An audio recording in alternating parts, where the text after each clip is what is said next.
नमस्कार प्यारे बच्चों, अवसर क्लासेस में आप सभी का स्वागत है। बच्चों, हम अध्याय पढ़ रहे हैं हिस्ट्री की। आपकी जो बुक है हमारे अतीत, उसका पहला अध्याय है प्रारंभिक कथन, क्या कब कहाँ और कैसे। उसका आज हम ये तीसरा पार्ट करने वाले हैं। पहले दो पार्ट में हम इस अध्याय को पढ़ चुके हैं। अगर आपने उन दोनों वीडियो को अभी तक नहीं देखा है तो आपको हमारे चैनल पे प्लेलिस्ट मिल जाएगी। उस प्लेलिस्ट में जाके आप उन दोनों वीडियो को अच्छे से देख सकते हैं। लगभग 20-22 मिनट के दोनों वीडियो हैं, ठीक है। और आज का जो वीडियो है वो छोटा ही रहेगा, क्योंकि आपका जो पढ़ने वाला जो लेसन है वो थोड़ा ही बचा हुआ है।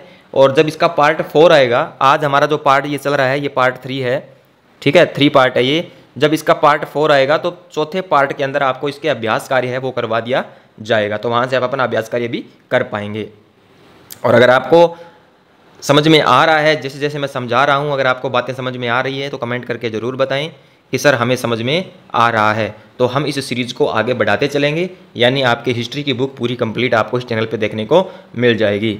जब हिस्ट्री की कंप्लीट हो जाएगी तो उसके बाद में आपकी जो पर्यावरण की बुक है उसको भी हम कंप्लीट करेंगे, राजनीति विज्ञान के उसको भी हम कंप्लीट करेंगे। तो चलिए, सबसे पहले वीडियो को कर दीजिए लाइक और चैनल को कर लीजिए सब्सक्राइब। तो चलिए बच्चों, पढ़ना करते हैं शुरू। तिथियों का मतलब, यानी जो तिथियां होती है, जो दिनांक होती है, उनका क्या महत्व है, उनका आखिर क्या मतलब होता है। जैसे हम बोलते हैं ना, आज इतनी तारीख है, इस तारीख को, इस सन को ये कुछ हुआ था। जैसे कल क्या थी, कल 26 जुलाई थी, ठीक है। कल कौन सी डेट थी, कल 26 जुलाई थी। तो 26 जुलाई बहुत ही महत्वपूर्ण दिनांक आ जाती है कि 26 जुलाई को क्या हुआ था। तो 26 जुलाई को हमने क्या जीता था, हमने कारगिल पर विजय प्राप्त की थी, ठीक है। तो इस प्रकार से जो तिथियां, कुछ तिथियां महत्वपूर्ण होती है, सभी तिथियां महत्वपूर्ण नहीं होती। जो कुछ कुछ तिथियां होती है वो महत्वपूर्ण होती है। वो किस प्रकार से महत्वपूर्ण होती है उसके बारे में हमें पढ़ने वाले हैं। तो चलिए शुरू करते हैं। अगर कोई तुमसे तिथि के विषय में पूछे तो तुम शायद उस दिन की तारीख, माह, वर्ष, जैसे कि 2000 या इसी तरह का कोई और वर्ष बताओगी। वर्ष की यह गणना ईसाई धर्म प्रवर्तक ईसा मसीह के जन्म की तिथि से की जाती है। तो देखिए, जो हम तिथियों की गणना करते हैं ना, तो इसमें जो गणना होती है वो कौन सी होती है कि एक धर्म है ईसाई, ठीक है। ईसाई, जैसे हम ये सन बोलते हैं ना, सन 2000, 2024, 2025 है ना।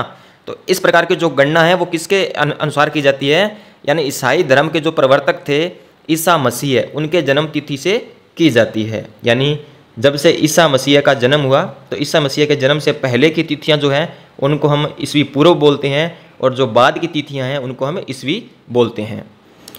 अतः 2000 वर्ष पहले कहने का तात्पर्य है ईसा मसीह के जन्म के 2 वर्ष के बाद, है ना। अगर सन हम अब 2024 करेंगे तो अब सोच लीजिए कि ये जो 2024 आया है ये ईसा मसीह के जन्म के 2024 साल बाद आया है।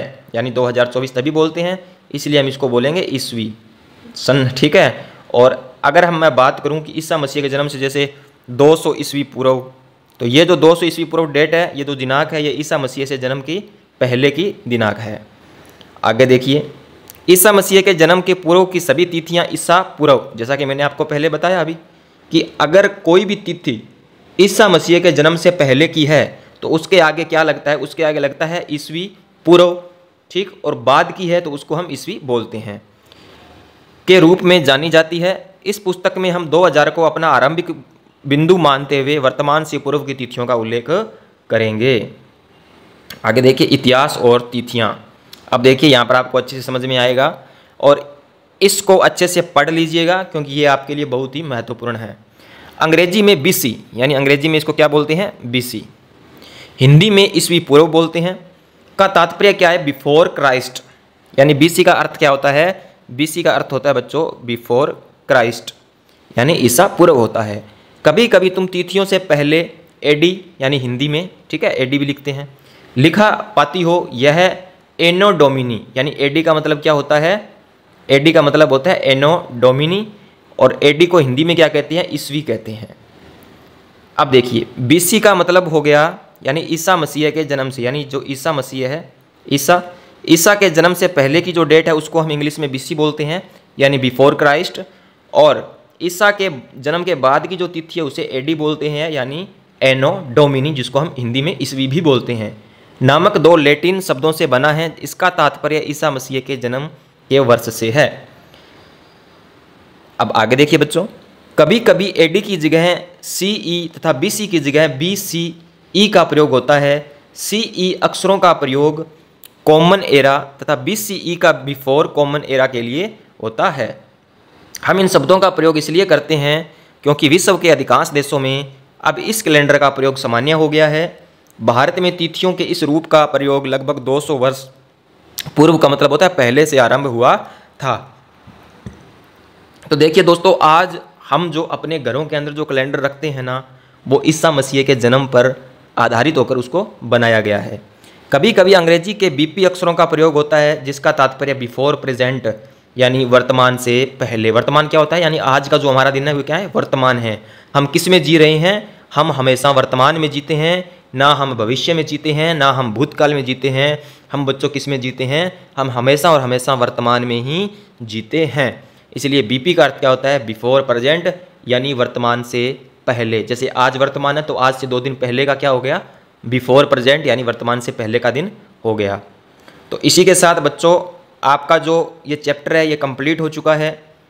ठीक है, इसके आगे यानी जो हमारा पार्ट 4 आएगा, कौन सा हमारा जो आएगा पार्ट 4, उस पार्ट 4 के अंदर हम आपके करने वाले हैं बच्चों अभ्यास कार्य। ठीक है, अभ्यास कार्य जिसमें आपके प्रश्न उत्तर हो जाएंगे और प्रश्न उत्तर होते ही आपका एक चैप्टर पूरा कंप्लीट हो जाएगा। उसके बाद हम इस पुस्तक का दूसरा अध्याय पढ़ेंगे। आपको क्लास रोज़ाना 6 बजे शाम को मिलेगी।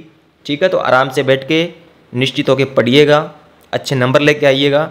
ठीक है, और जो बच्चे किसी प्रतियोगी परीक्षा की तैयारी कर रहे हैं, जो किसी सरकारी नौकरी की तैयारी कर रहे हैं, तो वह भी इन क्लासों को ज़रूर देखें क्योंकि उनका जो जीके आता है वो लगभग इन्हीं क्लासों से बनकर आता है। तो चलिए मिलते हैं फिर कल इसी टाइम कुछ नए प्रश्नों के साथ। धन्यवाद।